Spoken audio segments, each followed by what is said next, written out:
In part 2 of our interview with the author of the Immaculate Constellation report. So the idea that it could have been a war game, could it have been something, some of these UFOs that have been seen over nuclear missile bases, silos and things of that sort, the implication has been, as with drones, that it's a readiness test of some sort. If that had been the only thing I had seen and none of the rest of this saga had happened, right, we wouldn't be talking. And I go and I have the meeting with Sissy,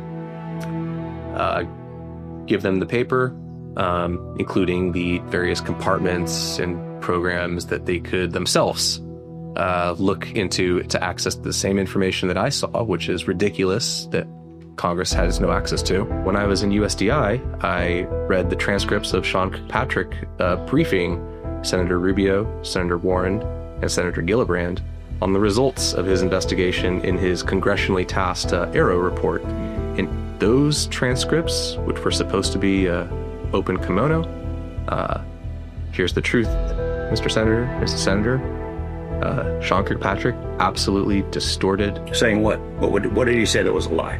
I read these transcripts once and immediately knew that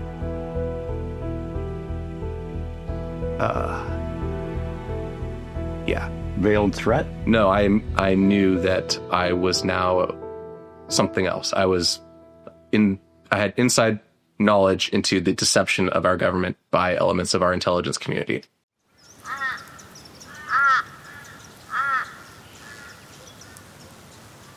People will be so curious. So what comes on the fourth page? Talk us through the pages. Just go ahead. Yeah, so I mean, like I said, the second series, second and third examples were less interesting to me, but they are images of orbs transiting from coastal facilities out to the ocean, and sort of describing, what those facilities were, as I think the unspoken implication of why something like this would be out there. And yes, just a similar, or just a not vague, but a general description of, we observed this coming from this direction or from where this sensitive facility was, left over the ocean. This was our tasked asset and it happened on this date. Anything really striking in the rest of that document that really highlighted to you? Anything else in that document is really striking? Yeah, so the last example of the four was back to Russia again, this time I believe in the Atlantic Ocean, and it shows another Russian intelligence vessel underway, this time at night. The image is green infrared, and it shows above this Russian vessel another black triangle, but whereas the first example in the Pacific was, an equilateral, large, pretty stunning object that was of comparable size to the vessels below it. This was definitely smaller. It was smaller than the vessel, and it was more angular in shape and sort of swept back. And it was also accompanied by text saying that there was no indication that the Russian vessel was responding in any way to this ship hovering above it. It did not describe in this instance whether it had miraculously appeared or if it was tailing the ship. But triangular in shape and hovering. Well, hovering probably matching speed, though, too, with the ship. Like USS Russell, other people argue, and I don't care what shape it is, when you have something with rangefinders off of a ship that goes with it, stops with the ship, continues. So this is not a new thing, this idea of triangular by angle of observation, pyramid in shape, some would say. Could be. You're right. So that's striking, and you saw that too. Yes. Yeah, and that was the last example. After that was sort of a summary slide or two about just recapping like the fact that these incidents we are collecting these incidents around the world, that we are focused on UAP RV collection incidents by tasked and untasked assets, and the collection and analysis of those data streams. So sometimes we know where it's going to be, tasked assets. Sometimes we just happen to capture them untasked assets. Correct. Okay. Correct. And I think a good example is in that brief itself, where the orb incidents appeared to be untasked assets. They were not there to collect on orbs. They were there to collect on something else. And they happened to catch something. Whereas the the two Russian incidents, we were there. We were there to watch the Russians and the Russians' interactions with this technology. Wow. So your suspicions after seeing this 12-page report is that these are freeze frames of what are Videos, yeah. videos. So somewhere there's a bigger collection of this stuff that's also very interesting. Absolutely, yeah. There was informal collections of this stuff by interested people on those systems, and there's absolutely professional mission tasked databases for this. Okay. So you've seen, now you've had this exposure. You try to do the right thing, and you take great steps to try to do. It takes a little while for you. It does. So explain that to me, what you tried to do. So there you go. You see something that shouldn't be there on that archive. What happens? What do you do? Absolutely nothing. In fact, the first time I read that, I don't know what I just read and if it's even real. Maybe somebody just made this thing. Okay, well, explain that. So it would be like a joke or something? Or they put it together literally for a war game, right? Mm-hmm. They had maybe created an imaginary program that maybe they wanted to have, right? Or a desired capability, or something that was representative of the true thing to be used. Is that normal or common though? That's a weird thought. It is a weird thought, but this is what's going through my head because it's so bizarre. Okay. And you're like, no way. Yeah. I'm going through everything, all the options why it's not what it is. Right. Yeah. And so I do nothing for some time. And then our office gets a training on or a refresh training, but this was new in my career. So my first time on what to do in cases of spillage for SAP material. Okay. And I realized, well, no matter how weird this is, this has all the hallmarks of what you guys just said is a big fucking deal. Yeah. So, I can either pretend like I didn't open and read this thing 80 times and hope that IT doesn't notice that either, or I can report it myself.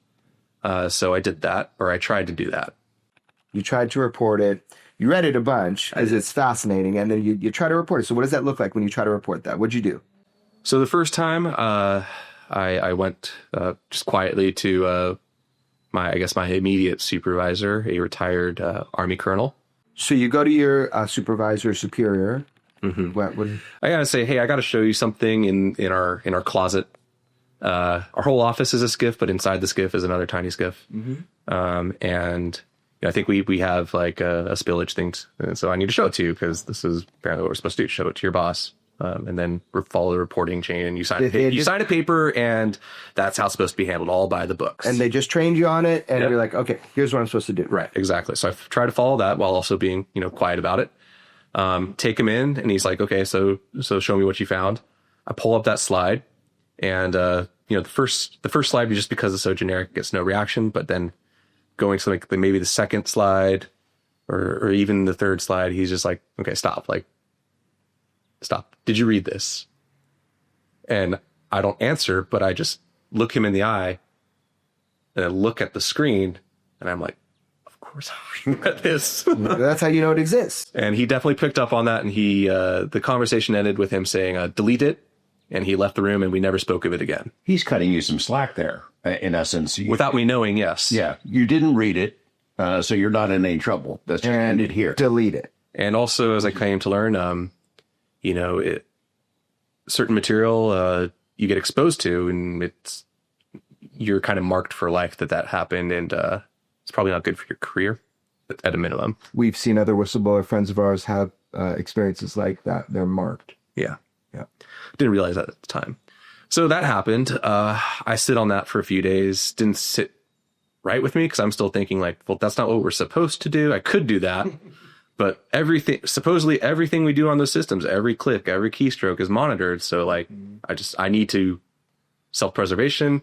I need to keep doing the right thing here. Yeah. So I go to his boss or his boss's boss. I change my approach. I don't say what it is. I don't show it to them. I don't print it out. And I just say, ma'am, we have a spillage incident. I believe it's SAP material. Could you please provide guidance on how to handle this? And so through that, I was connected to our parent office's special access program control officer. Had a meeting set up to go meet with them a few days later. That happened. I go to that meeting in a SAP-F, so where this material is supposed to be stored and handled. And this person says, okay, show me the material. So I sit down. Round two. Right, exactly. You're showing the material. I sit down, I pull it up. It's right there at the top of the shared server. So I'm not like, it's almost instant, like it's right there. I pull it up, I start scrolling through it from the bottom. I get no reaction. Then he says, okay, let me look at it. He takes my chair. He goes through, he scrolls through it. No reaction on his face. I'm watching him very closely at this point because I'm exceptionally curious about all of this. No reaction. Then he scrolls through it again, and he makes a very deliberate scene where he pauses on Lou Elizondo's slide and starts guffawing in a very non-believable way and saying, somebody's having a joke. You don't need to worry about this. You can go. And that's not the reaction I was expecting. I was expecting to, at the very least, sign the paper, right? Saying, this incident happened. Yeah. Reported it, signed it. It's done. So, I try to ask him, like, are you sure? Like, do I need to sign anything? He's like, nope, you can go. And so I left that room and never, ever had anything about that incident come up again. Except immediately you went and checked again for the file. Yeah, I went upstairs and I went to see what had happened and it was gone. So the idea that it could have been a war game, could it have been something, some of these UFOs that have been seen over nuclear missile bases, silos and things of that sort, the implication has been, as with drones, that it's a readiness test of some sort. We're going to put some secret operation, unexpected, and see how people and systems react to it. Could that have been what was going on here? Yeah, I mean, it is something that, on the surface level appears plausible. I do not believe that to be the case, given the circumstances of how it was located, the fact that hundreds of people had access to that system, the fact of its generic labeling. It wasn't, there's no red flags on that to draw any fish to the bait, as it were, to catch somebody. And then the process of reporting it, there's no outcome from that, besides apparently making a lot of people pissed off and worried and kind of scared. Let me add to that something that we noticed, and I believe it's true reporting, which is that when David Grush testified, Immaculate Constellation, before the world ever knew those words, was searched on Google a ton. Additionally, over the research and time and sources that we have, it has been confirmed to us under no uncertain terms that that was the name of a program with that nature. So if we're looking at it as like a LARP kind of thing, we get to the point where there's too many outside confirmation after the fact as well as right. Yeah. If that had been the only thing I had seen and none of the rest of this saga had happened, right, we wouldn't be talking. Totally. You wrote in a paper that was submitted to Congress, and we'll go to a lot of details in that, but that this was deeply disturbing overall. Why was it disturbing to you? Yeah, so as time passed, it became disturbing, especially after the sort of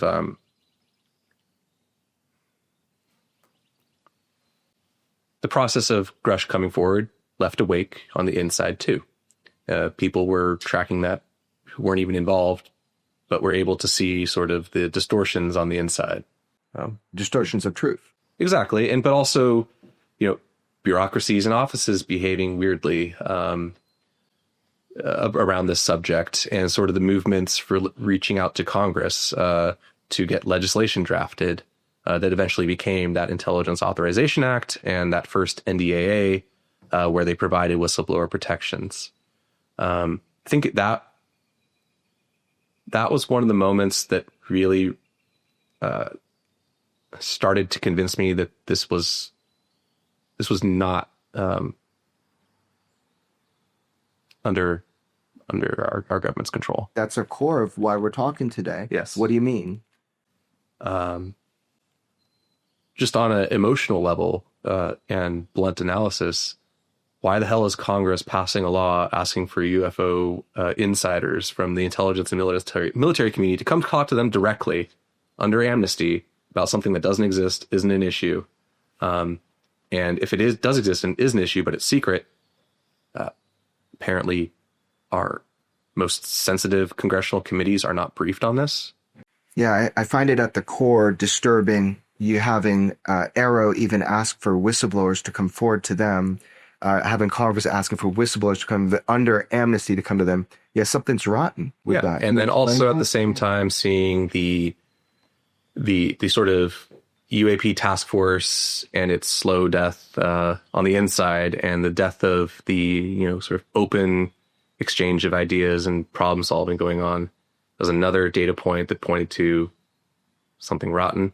Mm-hmm. And the last one that really sealed it and really convinced me that I need to find a way to bring this to Congress, no matter how small it might be, it apparently matters, was when I was in USDI, I read the transcripts of Sean Kirkpatrick briefing Senator Rubio, Senator Warren, and Senator Gillibrand on the results of his investigation in his congressionally tasked Arrow report. Mm-hmm. And those transcripts, which were supposed to be open kimono, here's the truth, Mr. Senator, Mrs. Senator, Sean Kirkpatrick absolutely distorted, downplayed, and can't prove it, but I would say outright lied to the people who have direct responsibility for him. Saying what? What did he say that was a lie? So it's more of a lie of the whole thing, the big picture, right? Mm-hmm. In the meeting, it's, Congressman Rubio, we've heard about this incident. We just don't have enough data to go on it to really know what this is. We don't have any way of really figuring out what's going on.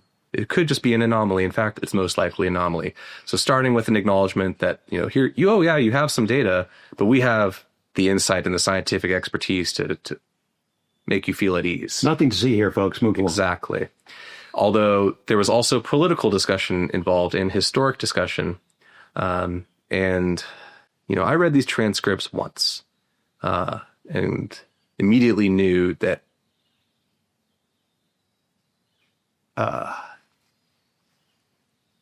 Veiled threat? No, I knew that I was now something else. I had inside knowledge into the deception of our government by elements of our intelligence community.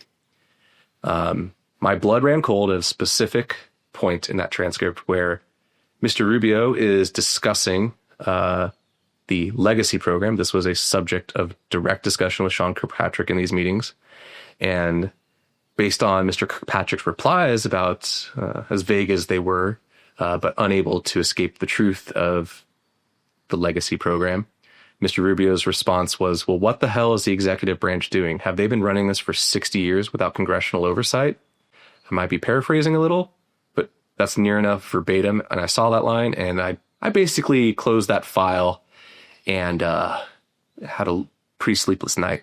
All right. You said your blood ran cold, meaning you're pissed, you're spooked. Scared. What is scared? Scared for your country.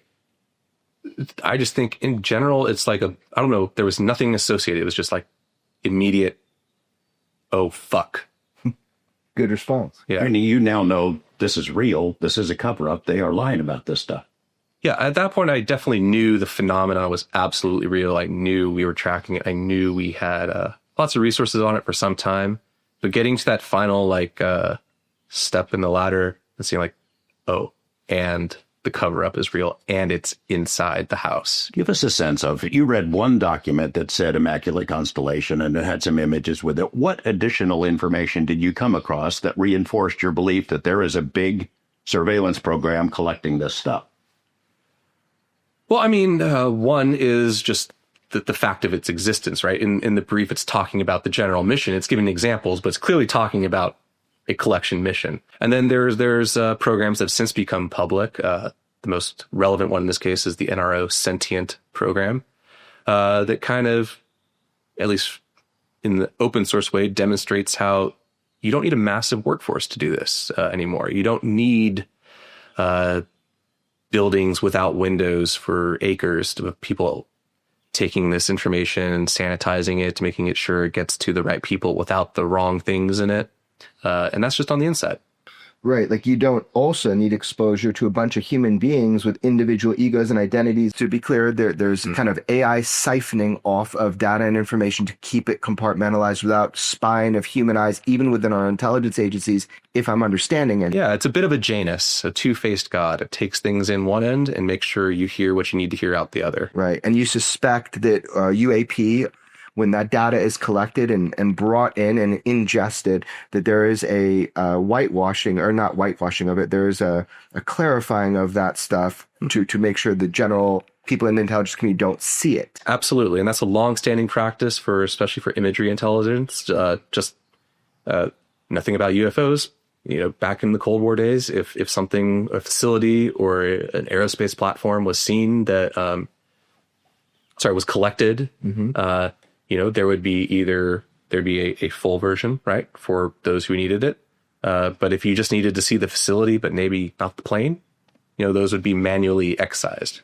Now we have tools to do that for us. Could you describe then for us how you think this works? Whatever the name for it is now, how it works. Well, did we have an AI system in 2018 that could do what we're describing? Well, we know we did. Those documents have since become public. Right. Sentient. Right. And the fact that sentient was operational at those dates of the documents mean it was operational for years before then, years before 2018. We've had our conversations, private and otherwise, about this kind of an operation. And it just seems like, gosh, there should be somebody who's collecting all this information and studying it and trying to figure it out. And the fact that it goes into the executive branch somewhere, if that's what happens to it, good. I'm glad somebody's doing it. Why is that, as you've learned about it, why is that not necessarily a good idea?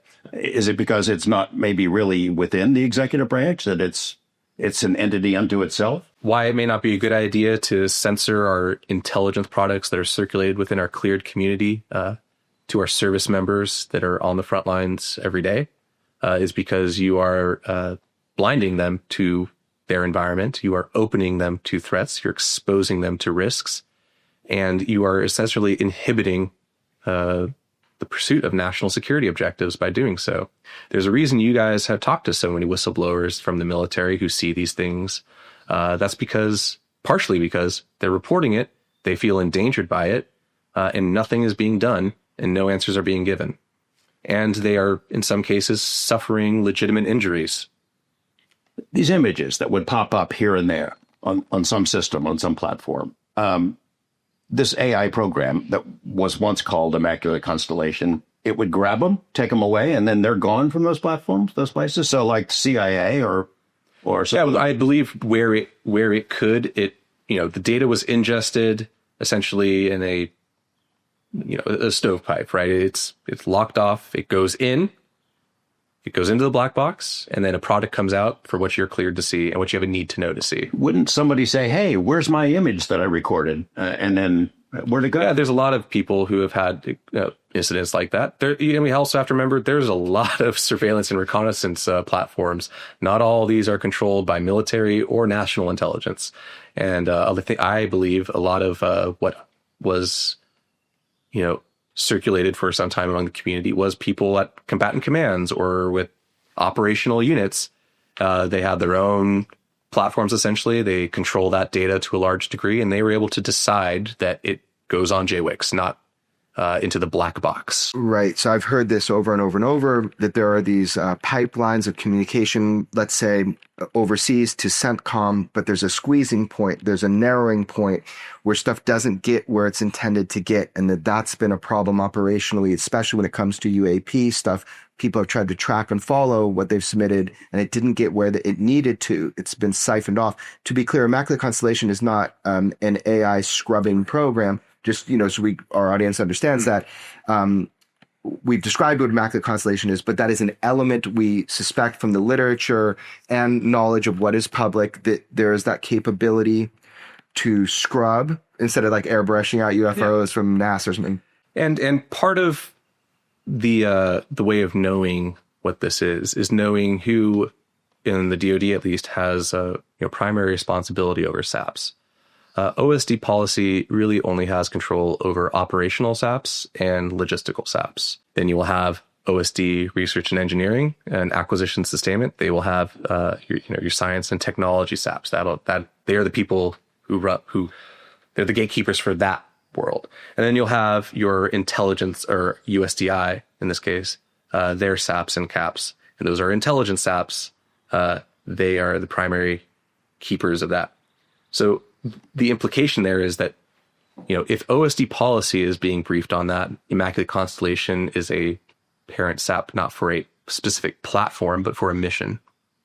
I think the core of this for me is, at one point, Matt realized, holy shit, this is real. This is a problem. And people are being lied to. People that need to know the truth, that it's being siphoned off outside of control of what should be our representative government. And let me know if I'm saying anything that's wrong from your perspective. But I think there's a point that he hits, like you and I have hit. We're being fucking lied to, and it's becoming dangerous.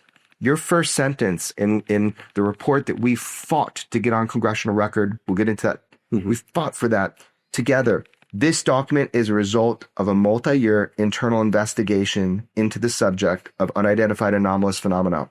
That first sentence in your report that we fought to get into congressional record for a reason. So basically, your blood goes cold. You're like, oh, fuck. And then you do a multi-year internal investigation. Explain that. It's your first sentence. What'd you do? At the time of that knowledge, I was still in the Pentagon, but I was not a whistleblower. My investigation at that point was in the pursuit of my duties encountering WMD, also my professional curiosity. You went deep. Well, the report is 7 categories of evidence, right? Immaculate Constellation is the attention grabber, but it's the one where there's the least amount of detail. Right. So I basically conducted my own amateur all-source analysis of what the U.S. government, specifically the DoD, because that's what I had access to, knew about UAPs, and I collected that information and sought out a way to go to Congress because they asked and provided amnesty for whistleblowers. If they did not want that, they should not have written that into a law. Right. They said they did, and you started to go down that path, and that's our kind of next step is you're seeking whistleblower protection. Okay, so now you realize you got to do something, and you feel compelled. I think we understand why he feels compelled. It's dangerous. You seek whistleblower protection officially. Is that the next step, or what's the next step? The next step is to figure out how to even get to Congress. Okay. And actually a little bit before that to figure out, am I even needed? Okay. Because at this point, the legislation was there, but Grush was not. I was aware of people on the inside, some of whom have since become public, some who have not, who at the very least shared a interest in this getting a wider exposure in the intelligence community. So I started talking to people in that world and trying to quietly figure out, what's the state of play? Is what I have valuable or needed? Right. Do I need to go forward? Right. So there was a long feeling out period there. Lots of mistakes made, but those were mistakes born of risk because, there's no channels for this. There's no official process. Uncharted territory. And I'm literally in the belly of the beast. Immaculate Constellation, you begin to get the sense that it is, in fact, a constellation with a lot of individual stars or stovepipes underneath it. Could you describe that structure, what you learned, and how you learned it? So that's just more of a nature of SAPs, apparently, right. Learning and how they're constructed, and especially how the internal security for SAPs is run. I think you guys have reported on it that the budget for security is much higher than the budget for the actual research on this. And that is there's very real world effects, as I came to learn. Describe those. For example, you're telling us that you realize the guys you're working for are lying. Yeah. Do you start to feel marked because of your interest in this, or do you make mistakes that put you in somebody's crosshairs? So there was no indication that anything untoward was thought about me. nope. As far as I knew, nobody even knew I was interested in this stuff. You feel a sense of duty. Congress needs to know. You know they've been lied to specifically. People tell you, yeah, this is an important piece to the puzzle. And you felt a sense of patriotic duty to do that. And so you took steps to that. You said, cool, they're going to give me whistleblower protections. I am a whistleblower. What happened? How did you do that? What were the steps? So I had to find them. There was no way that I could find to get into contact with Congress. I tried. So then I started talking to other people who were at that time more vocal about their intent to be a whistleblower to Congress. Internally more vocal. Yes. On classified systems. Yes. Or in not so much on systems, but in classified facilities, verbal conversations. Gotcha. So met one person who did go forward, kind of watched that person without letting them know what I knew to see, what they were doing and how it went for them. At that time, it just seemed to be, the report was, I went in, talked with the staff. The staff then had a separate meeting to talk with the member. And there's no paperwork, no lawyers involved. It's just you're in, you say what you have to say, and you're out. That's the channel, no repercussion. That's what they said. We know all of those people as well. The assumption, there's not a SOP written out. This is what I'm learning and what I'm observing. And you told them what you know. Correct. Officially. Yeah. The first meeting, I wouldn't say I was especially transparent. Going in, remember, I knew it. I knew my bosses were lying.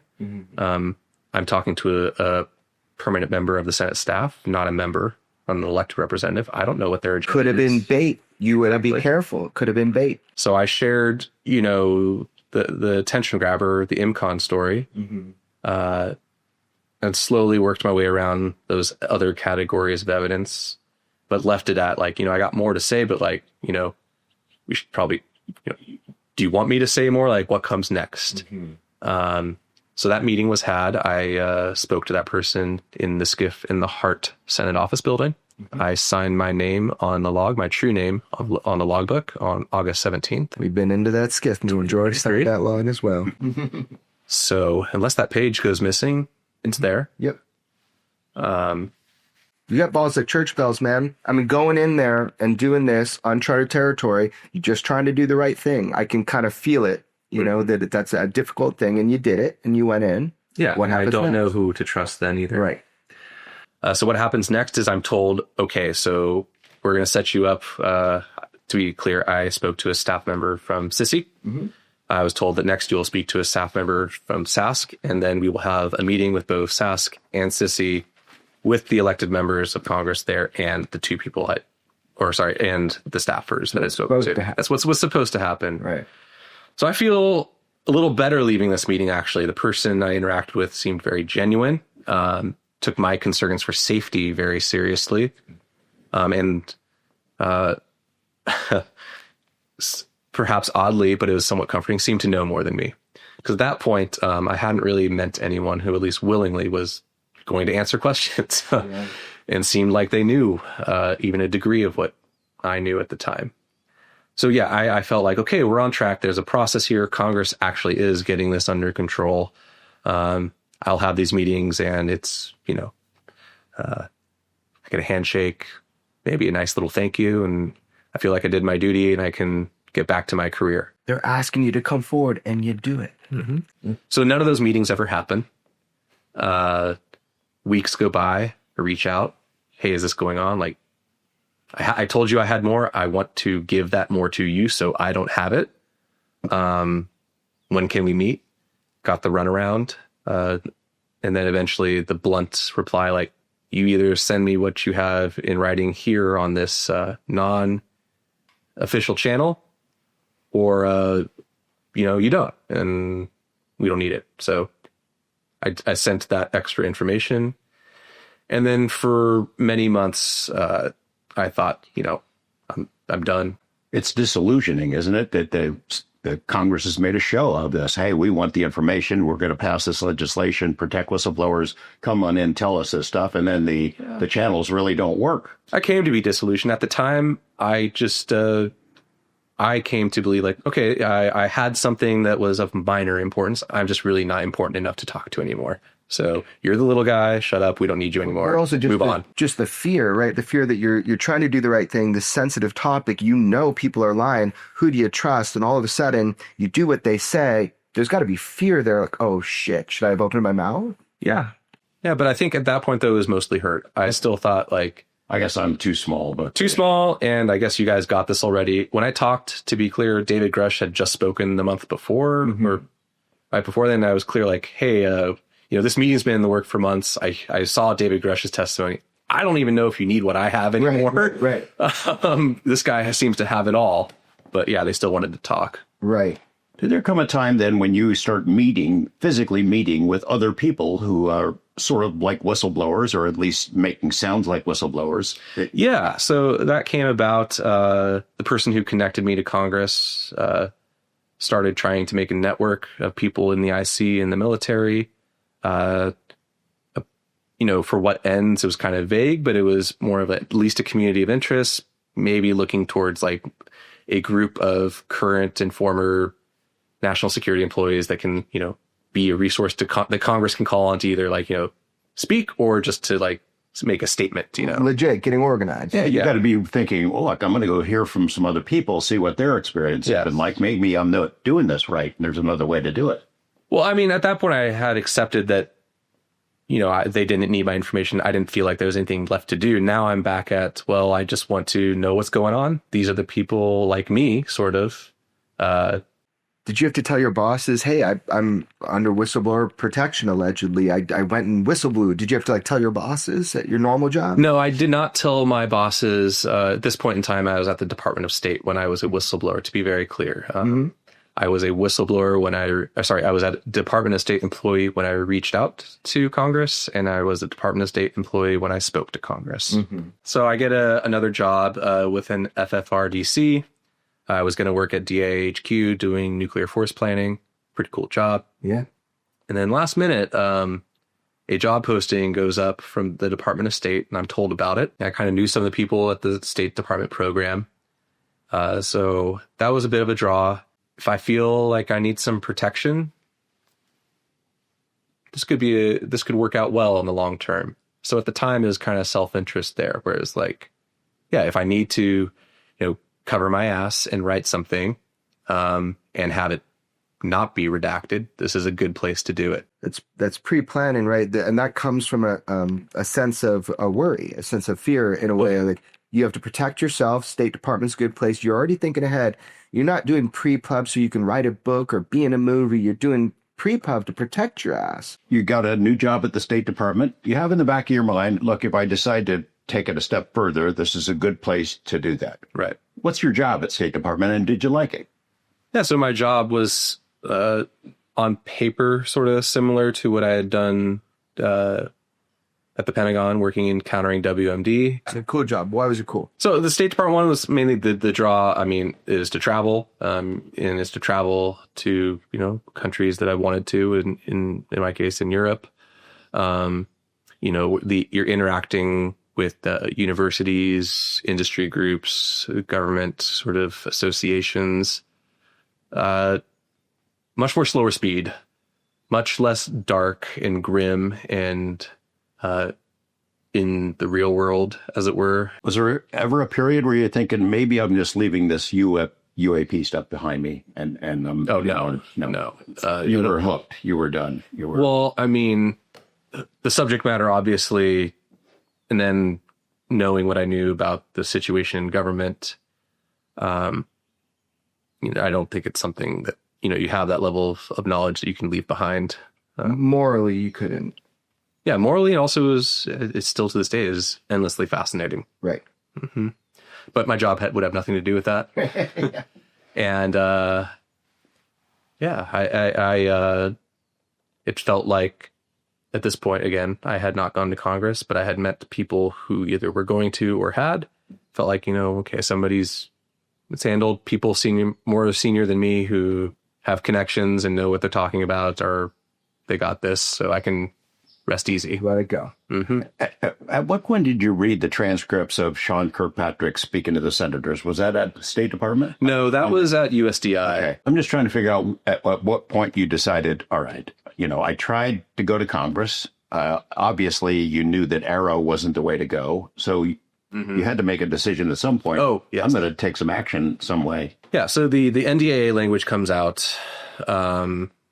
I recognize how serious that is. I'm talking with these people, even though now I'm at states. I'm still tracking what's going on, and start getting the scuttlebutt that somebody big is going to come forward, and the implications of what they have to say are like not good, and they're making these people who are more senior than me feel or talk about like that there's corruption involved, that there is criminal conspiracy involved.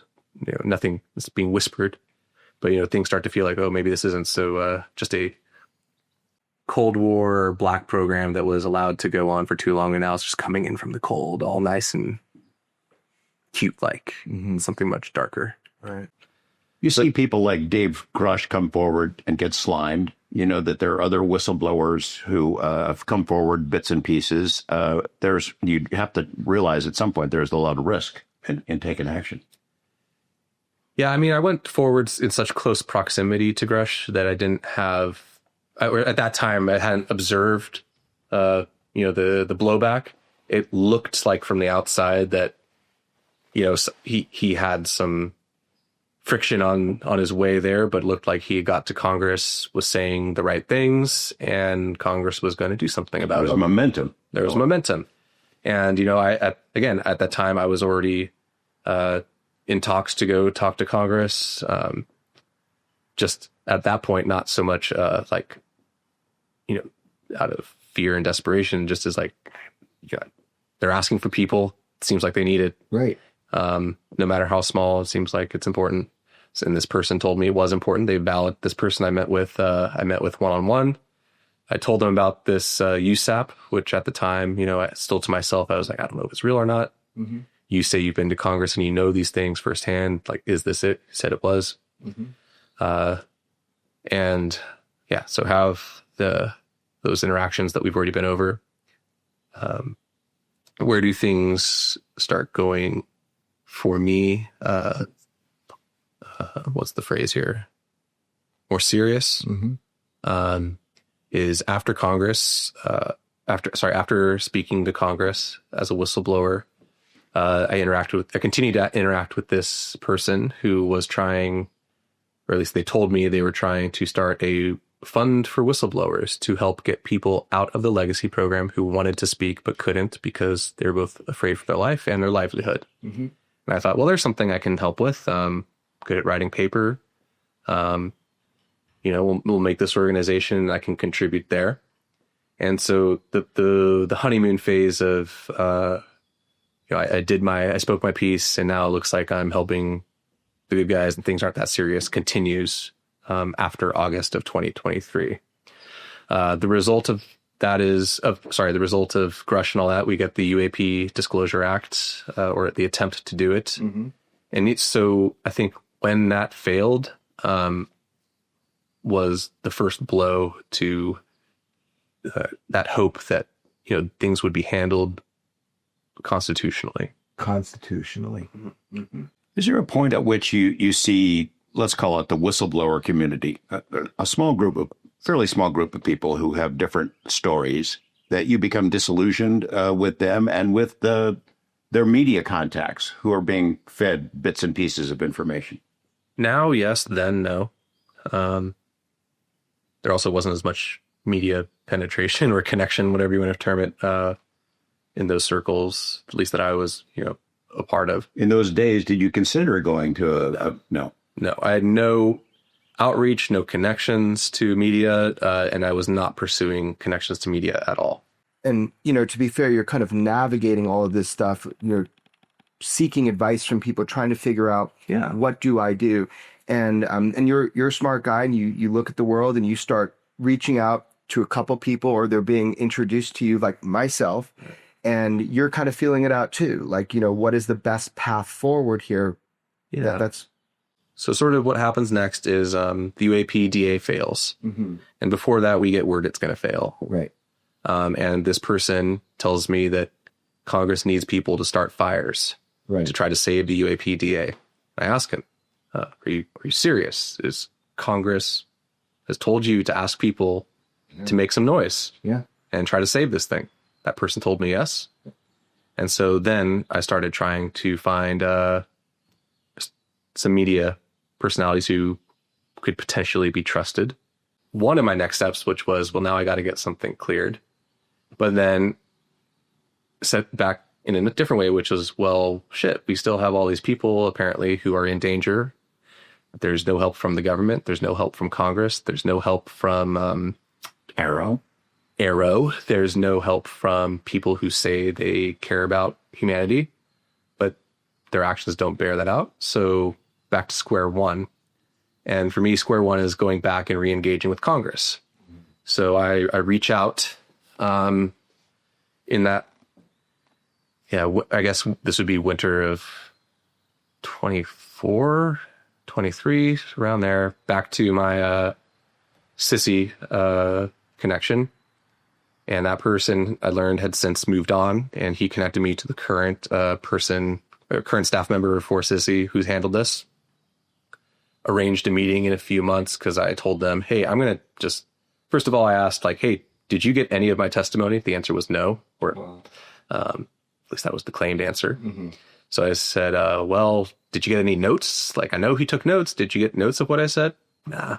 So I said, okay, you know what? I'm going to write this all up for you guys. You have it and you can't lose it. And you're going to guarantee to me that this is not just going to stay with Sissy. It is going to go to Sask, and it is going to go to Hask, and it is going to go to HIPSI, like it was promised before, but never did.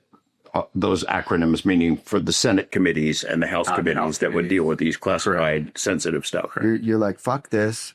I'm writing it all down. Write it down. I'm going to make it really your problem. Right.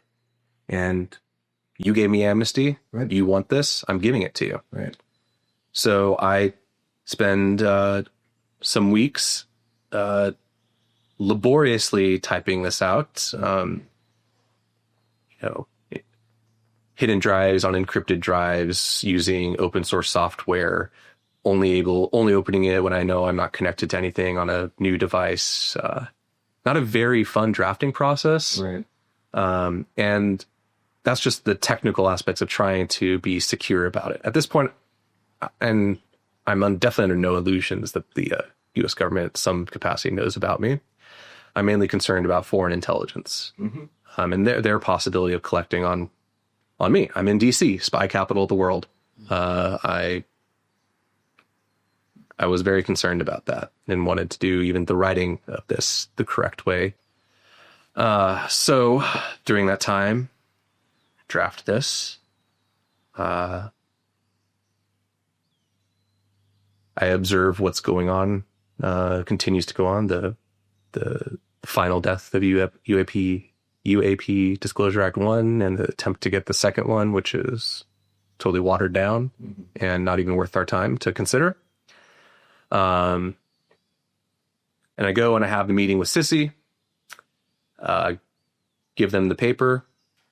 It's a much longer version of the report, both in my analysis and the level of additional detail in the evidentiary sections, including the various compartments and programs that they could themselves look into to access the same information that I saw, which is ridiculous that Congress has no access to.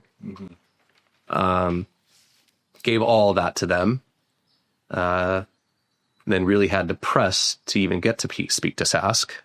Eventually got to speak to Sask permanent staff at, I believe, the Rayburn office building. Then after I had met with both Sissy and Sask, after I met with Sissy, but before I finally met with Sask, I submitted a version of this report to the State Department because after I gave it to them the first time, they said, thank you very much.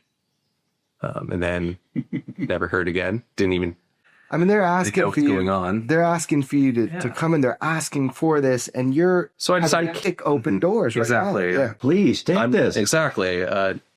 So I decided to make myself a little dangerous and said, hey, I'm going to submit this for pre-pub review. And I'm going to brief my leadership at State Department on this, which I did. And then, after briefing them, I submitted it to pre-pub review.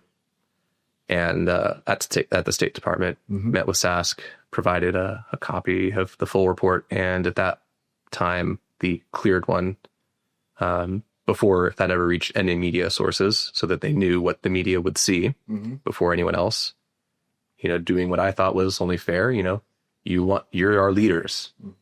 You want control. You want this to go the right way. I'm giving you full insight into what my words are. You can tell me at any time to stop or what to change in my words. Nothing. Transparent, but also you ain't fucking around anymore. Right. Yeah. No pushback at all. None, except for not after the House meeting, never getting access to House at that time. You make this and no access to members still. And that's where we start a process. But right. So you make the submission, you get an answer back. Yep. What's it say? I get no redactions requested. And essentially a one sentence answer, you may proceed. Not exactly something that gives you a lot of confidence at all as well. But I mean, it sounds like they're saying, go ahead. We have no problem with it. Yeah. We have the emails. You can read between the lines and also the tone. Certainly nobody there was thrilled about what I was doing. Right. But they weren't stopping you. And, a lot of people hear about Dopser and that kind of thing. And this is a very interesting way to go about it. You get pre-pub through State Department, which later Sean Kirkpatrick, when it became public, made some disparaging comments about what gets passed through when it comes to going through State Department. Doesn't matter. Basically, it's a process for you to cover your ass and inform everybody. And say, I'm not messing around. Here we go. And you get it all written down. You get approved and one sentence, email back that we've seen. And you don't have high level of confidence, right? Of like, well, what does that mean? Can I move forward? So there you are. What happens next? I fly out to California and I meet with Michael Schellenberger. In part 3 of our interview with the author of the Immaculate Constellation report. What is it like to have absolute knowledge that not only UFOs are real, that we've been hiding that our government has controlled that information away from the base human population? What I have learned is that we live in a dream, a carefully constructed reality. We make use of a science that is tightly controlled and suppressed and distorted. Who are they? Why are they here? Why don't they show us what's going on? I think I have a good degree of confidence that the reason they're here is us. I think life, especially sentient life, is a precious thing. And I think to some, it might be a resource.